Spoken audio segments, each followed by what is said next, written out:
Hi students, last video we learned about the magnetic field due to long straight conductor.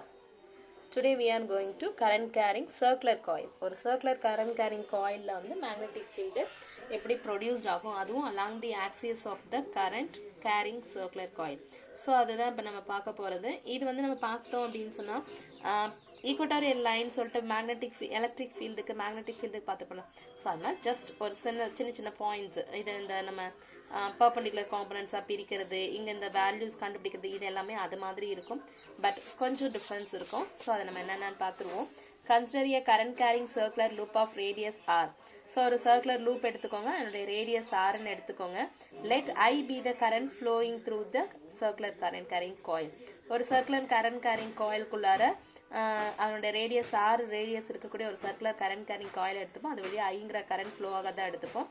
The magnetic field at point P on the axis of the circular coil at a distance z from the center of the coil O is computed by taking two diametrically opposite line elements of the coil each of length dl at C and D. இப்போ என்ன எடுத்துக்க போகிறோம், ஒரு circular current carrying coil R diameter இருக்கக்கூடிய R radius இருக்கக்கூடியதை எடுத்துக்கிறோம்.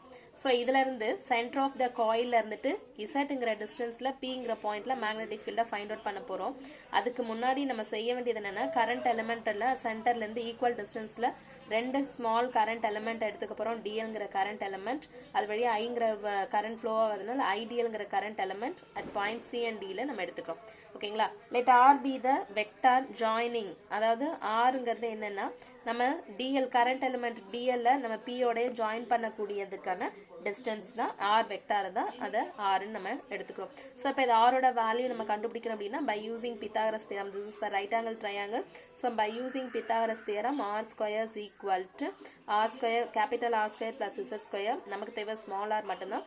So அதனால square ரெண்டு சைட்லையும் ரூட் எடுத்தால் இது கேன்சல் ஆகிடும். இங்கே 1/2 வந்துட போகுது. ஓகேங்களா. Right. According to Biot-Savart law.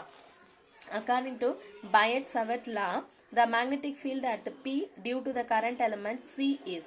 First வந்து நம்ம current element C நால கிடைக்கக்கூடிய magnetic field என்னன்னு கண்டுபிடிச்சோம். அதுக்கப்புறம் DLக்கு போவோம். Then whole circular coilக்கு நம்ம கொண்டு போயிடலாம். ஓகேங்களா. So dB vector is equal to Biotte-Savart law formula வந்து mu0/4 I dl cross r vector by r square. So the magnitude of அப்படின்னு நம்ம சொல்லும்போது வெக்டாரை கேன்சல் பண்ணோம் அப்படின்னா dB is equal to mu0/4 cross product. So I dl sin theta divided by r square. I dl sin theta divided by r square. So இங்க தீட்டாவோட value வந்து 90 degree நம்ம எடுத்துக்கிறோம். So theta is the angle between IDL and r vector. Here theta is equal to 90 degree. So அதனால sin 90 வந்து 1. So mu0/4 I dl by r square நம்ம கிடைக்கும். So the direction of dB is perpendicular to the current element IDL and CP. CPக்கும் current element IDL and CP இது ரெண்டுத்துக்கும் நடுவில் direction of DPங்கிறது எப்படி இருக்குன்னா perpendicular-ஆ இருக்கு. So IDL and current element CP இதுக்கு வந்து எப்படி போகுதுன்னா கரண்ட் நம்மளுடைய மேக்னெட்டிக் ஃபீல்டு வந்து perpendicular-ஆ இருக்கிறதுனால அது நம்ம என்ன பண்ணிக்கிறோம் அப்படின்னு சொன்னால் can be resolved into two perpendicular components resolve பண்ணிக்கிறோம். So xyz axis நம்ம consider பண்ணி அதனால அது என்ன பண்ணிரும் two perpendicular components resolve பண்ணிக்கிறோம். The magnitude of magnetic field at P due to the current element at D is same as that for the current element at C because of equal distances from the coil but its direction is along PS. இப்போ என்ன பண்ண போறோம் அப்படின்னா இப்போ பாத்தீங்க அப்படின்னு சொன்னா இப்போ இந்த current element IDL-க்கும் இந்த பாயிண்ட் P-க்கும் நடுவில் கிடைக்கக்கூடிய magnetic field இதுக்கு perpendicular-ஆ இருக்கு. So the direction along the PRP. ஓகேங்களா. and then D-ஆல கிடைக்கக்கூடிய magnetic field at point P same value because the current element consider at the point O நம்ம எவ்வளோ டிஸ்டன்ஸில் கண்டுபிடிச்சோம் சேம் டிஸ்டன்ஸ் ஈக்குவல் டிஸ்டன்ஸில் கன்சிடர் பண்ணியிருக்கிறதுனால கண்டிப்பாக இங்கே கிடைக்கக்கூடிய மேக்னெட்டிக் ஃபீல்டு வந்து சியில் கிடைச்ச மாதிரி டிலையும் ஈக்குவலாக தான் கிடைக்கும். But the direction is along பிஎஸ்ங்கிற டைரக்ஷனில் கிடைக்கும். ஸோ அப்போ இது ரெண்டுமே பார்த்தீங்க அப்படின்னா XYZ டைரக்ஷனில் நமக்கு இல்லைன்றதுனால நம்ம என்ன பண்ண போகிறோம், resolved into two components. The magnetic field dB due to each current element is resolved into two components. dB cos phi along y direction and dB sin phi along z direction. அப்போ என்ன பண்ண போகிறோம், இந்த டயக்ராமில் இந்த dBயை நம்ம ரெண்டு perpendicular components-ஆ resolve பண்ண போறோம். So along y axis cos phi and along z axis sin pi. So அதே மாதிரி இந்த dBயை நம்ம ரெண்டு component-ஆ resolve பண்ணும்போது dB sin pi and dB cos pi ரெண்டு சேர்ந்தா resolve பண்ணிப்போம். இப்போ dB cos pi பார்த்தீங்க அப்படின்னா ரெண்டுமே equal but opposite direction, so mutual-ஆ cancel ஆயிடும். dB sin pi பார்த்தீங்கன்னா ரெண்டுமே same direction-ல same-ஆ இருக்கு.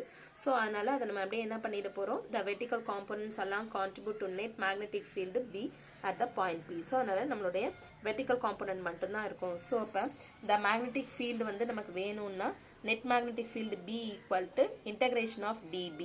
So integration of dB sin pi நம்ம already dB ஓட value கண்டுபிடிச்சிருக்கோம். அதுங்க கொண்டு வந்து substitute பண்ணோம்னா constant values வெளில எடுத்துருங்க. mu naught I divided by 4 pi integration of dl by r square, integration of dl by r square into sin pi k. ஓகேங்களா?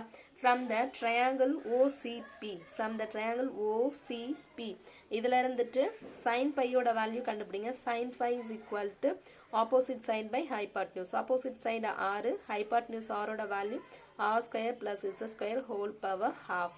அதுக்கு முன்னாடி நம்ம r square ஓட value கண்டுபிடிச்சிருக்கோம், r square plus z square. ஓகேங்களா? So அந்த ரெண்டு வேல்யூஸையும் இதில் கொண்டு வந்து சப்ஸ்டியூட் பண்ணிடுவோம். சப்ஸ்டியூட் பண்ணும்போது என்ன ஆகும், mu naught I by 4 pi integration of dl divided by r whole divided by வரும். ஸோ அது மேலே r ஸ்கொயரோட வேல்யூ வந்து r square plus z square நீங்கள் சப்ஸ்டியூட் பண்ணிடுங்க. அண்ட் sin பையோட value r divided by r square plus z square ஆகும். whole power half மாறும். ஸோ இங்கே ஒரு 1 இருக்குது, இங்கே ஒரு half இருக்குது. 1 plus half 3/2 மாறிடும். So mu naught I divided by 4 pi r divided by r square plus z square whole power 3/2 into integration of dl. integration of dl. So நம்ம integrate பண்ண வேண்டியது ஒன்லி dl மட்டும் நம்ம integrate பண்ணால் இப்போ போதும். ஓகேங்களா? So by integration of dl, if we integrate the line element from O to 2 pi r, because நம்ம எடுத்துக்கிட்டது ஒரு circular current carrying coil, so 0ல start பண்ணா அது சுத்தி வரும்போது 2 pi r தான் நமக்கு கிடைக்கும். ஓகேங்களா? So we get the net magnetic field B at point P due to current carrying circular loop. So B is equal to mu naught I by 2 into r square divided by r square plus z square whole power 3/2. actually என்னன்னா இங்க நமக்கு formula என்ன இருக்கு, mu naught I divided by 4 pi into r mu naught by 4 pi into r divided by r square plus z square, r divided by r square plus z square whole power 3/2 integration of integration of dl. dl ஓட value தான் நம்ம என்ன சொல்லிருக்கோம், 2 pi r integrate பண்ணா. So mu naught I divided by 4 pi r divided by r square plus z square whole power 3/2 into 2 pi r. ஓகேங்களா? So bike by cancel ஆகிடும், 2 வந்து 4 times வரும்போது 2 கிடைக்கும். ஓகே, அப்போ mu naught I by 2 r into r square plus z square whole power 3/2. okay, if the circular coil contains n number of turns, then the magnetic field is.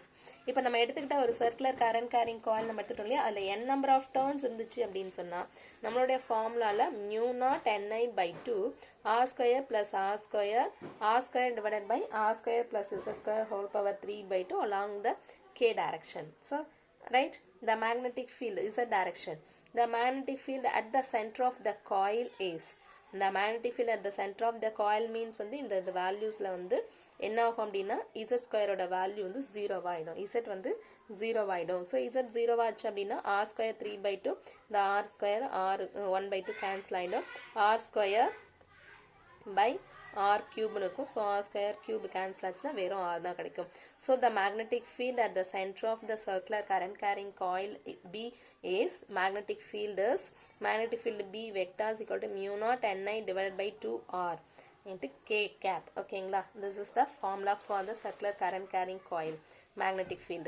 So what is the magnetic field at the center of the loop shown in a figure? இந்த ஃபிகர்ல இருக்கக்கூடிய ஒரு circular லூப்ல center of the magnetic field at the center என்னன்னு கேக்குறாங்க. ஓகேங்களா? The magnetic field due to current in the upper semicircle and lower semicircle of a circular coil are equal in magnitude but opposite direction.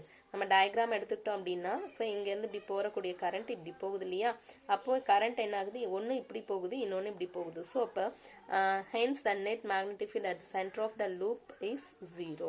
ஏன்னா இந்த current carrying coil பார்த்தீங்கன்னா ஒரே டைரக்ஷனில் போகல, அந்த சர்க்குலர் லூப்லேயே என்ன ஆகுது, ஆப்போசிட் டைரக்ஷனில் ஃப்ளோ ஆகுது. ஆப்போசிட் டைரக்ஷனில் ஃப்ளோ ஆகும்பொழுது கண்டிப்பாக net magnetic field at the centre of the coil வந்து 0. ஓகேங்களா? Thank you students. இந்த சர்க்குலர் கரண்ட் கேரிங் லூப் வந்து இம்பார்ட்டன்ட் கொஷின். ஸோ அதை எழுதி சப்மிட் பண்ணுங்கள். ஃபிசிக்ஸ் வந்து ரொம்ப ரொம்ப இம்பார்ட்டண்டான ஒரு சப்ஜெக்ட். ஸோ அதை ரெகுலராக படிச்சுக்கிட்டே இருந்தால் மட்டும்தான் உங்களால் என்ன பண்ண முடியும்னா நிறைய மார்க்ஸ் ஸ்கோர் பண்ண முடியும். ஸோ அதனால் டெய்லியும் படிங்க, டெய்லியும் கொடுக்குற வீடியோஸை டெய்லியும் படித்து டெய்லியும் டெஸ்ட் எழுதி சப்மிட் பண்ணுங்கள். அப்போ தான் நல்லாயிருக்கும். ஓகேங்களா? அப்போ தான் நீங்கள் நிறைய ஸ்கோர் பண்ணவும் முடியும். Okay, thank you students.